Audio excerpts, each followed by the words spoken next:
Halo semua, di sini saya, Dwi Manoza Manik, akan mempresentasikan sebuah buku berjudul Agar Jatuh Cinta Tak Jadi Bencana. Di sini saya tidak akan membahas seluruh isi dari buku tersebut, tapi hanya beberapa saja yang menurut saya penting untuk dibahas. Ada beberapa judul yang akan saya bahas di video ini. Pertama, ada judul Cinta dan Nafsu. Terus ada dosa nggak sih kita mencintai seseorang? Terus ada salah berpikir, salah pula bertindak. Malu sebagai perisai, media massa dan moral umat. Skenario Allah itu indah. Saatnya menempa dan meningkatkan kualitas diri. Berjudul Cinta dan Nafsu. Menurut psikolog, keadaan emosi remaja masih labil karena erat hubungannya dengan hormon pertumbuhan. Alangkah malang jika di saat labil ini ada pihak yang mengambil ruang dan memanfaatkan kesempatan. Jadi mari kita kenali mana yang cinta dan mana yang nafsu. Cinta bermuara dari kebeningan dan kesucinya hati, sehingga mengantarkan kepada keridhaan Allah Subhanahu wa Ta'ala. Sedangkan nafsu itu menjerumuskan ke dalam perbuatan dosa. Jadi beda ya cinta dan nafsu. Apakah setiap cinta itu baik atau segala yang dinamakan nafsu itu buruk? Cinta dan nafsu adalah dua hal yang berbeda. Keduanya memiliki nilai yang relatif, bisa baik, bisa juga buruk, tergantung bagaimana kita merangkainya. Dosa nggak sih kita mencintai seseorang? Tidak ada yang dapat menghalangi untuk mencintai seseorang. Kadang secara tidak sadar, perasaan cinta muncul begitu saja dalam hati. Ada perasaan lain terhadapnya. Apakah ini aib, dosa, dan tercela? Selama itu tidak menyalahi syariat, maka kita tidak perlu khawatir ketertarikan pada lawan jenis. Karena itu adalah fitrah yang mesti disyukuri. Jadi jatuh cinta itu normal ya. Ayo lanjut ke sebab yang ketiga. Salah berpikir, salah juga bertindak.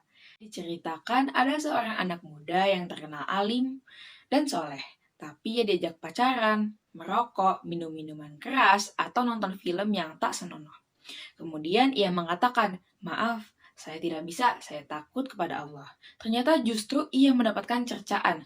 Allah, dasar munafik. Sebuah pemikiran aneh jika ditelusuri, maka cara berpikir dan kemunafikan orang yang ingin menghindar dari dosa seperti ini adalah cermin dari dirinya sendiri.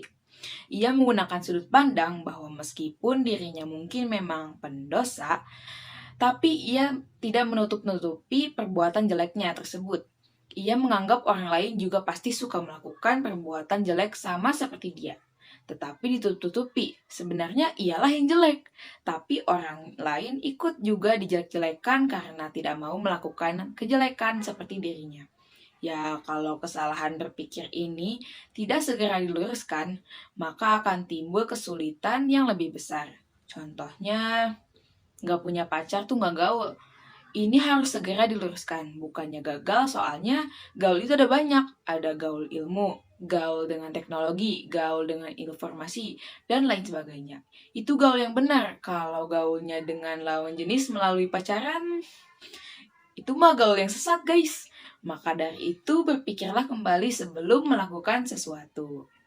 Jadi ada hubungannya sama bab yang selanjutnya. Yang selanjutnya itu berjudul Malu sebagai Perisai. Malu melakukan hal kejahatan adalah suatu hal yang mulia.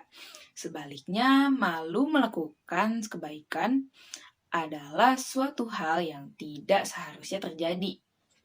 Jika kamu tidak merasa malu kepada Allah dan juga tidak merasa diawasi olehnya, maka tunaikan saja nafsumu. Malumu itu menjaga dirimu dan juga namamu. Begitu bahaya juga ya. Oke, kita lanjut yuk. Selanjutnya ada media massa dan moral umat.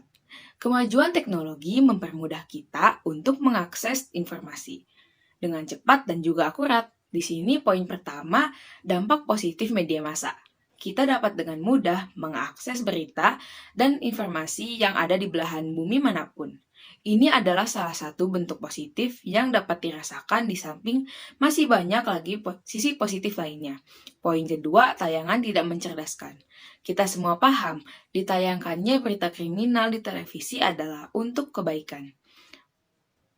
agar tidak melakukan hal yang serupa. Akan tetapi, karena acaranya tidak dibuat dan dikemas dengan rapi, hasilnya justru sebaliknya. Berita tentang pemerkosaan, pelecehan, seksual, gosip-gosip hingga memamerkan aurat adalah hal yang sudah umum dalam dunia pertelevisian kita. Contoh lain adalah sinetron. Pada sinetron kebanyakan hanya menampilkan gaya hidup mewah, mobil mewah, punya pacar hidup senang. Inilah gambaran film Indonesia. Sinetron yang cerita dan settingannya di sekolah pun tak jauh beda. Anak-anak di sekolahan yang ditampilkan dalam sinetron kebanyakan mengedepankan soal hidup mewah dan pacaran, bukannya aktivitas. Beberapa cara untuk kita melindungi diri kita.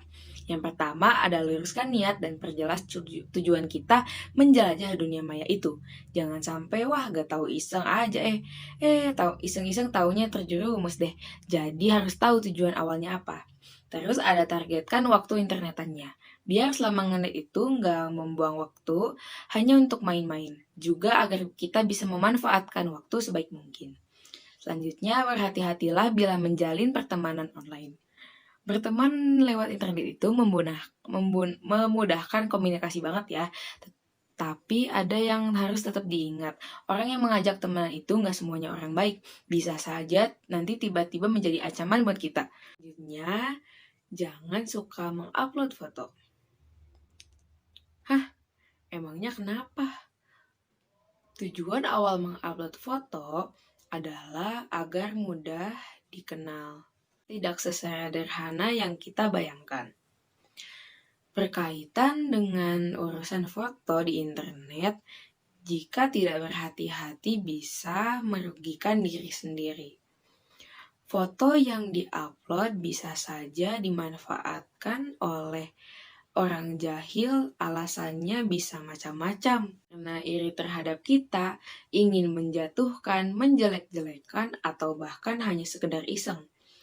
Terus, jangan chat dengan sembarang orang. Loh, jadi kita nggak boleh chattingan? Boleh kok, tapi dengan siapa dulu chattingannya? Boleh jadi awalnya hanya iseng, tapi lama-kelamaan jadi terjerumus oleh bujuk rayunya. Oke, kita lanjut. Allah itu indah. Apa yang kita rencanakan kadang tidak sesuai dengan rencana, dan apa yang tidak kita rencanakan kadang malah membuat kita terkaget-kaget. Kita tidak tahu, hanya Dialah yang Maha Tahu. Ketika Allah menghendaki dua orang untuk bersatu dan saling mencintai, dengan mudah Ia membuat skenarionya. Indah sekali. Maka tidaklah salah ungkapan skenario Allah itu indah. Tidak semua yang kita minta diberikan oleh Allah Subhanahu wa Ta'ala, tapi Dia akan memberikan apa yang kita butuhkan. Teman-teman, kegagalan cinta semoga tidak menjadikan kita patah arang. Siapa tahu Allah telah menyediakan pengganti yang lebih baik dengan skenario yang maha indah. Saatnya menempa dan meningkatkan kualitas diri. Ada saat menanam dan ada saat memetik. Kualitas diri seseorang dapat dilihat dari berapa jauh ia memahami ilmu Allah.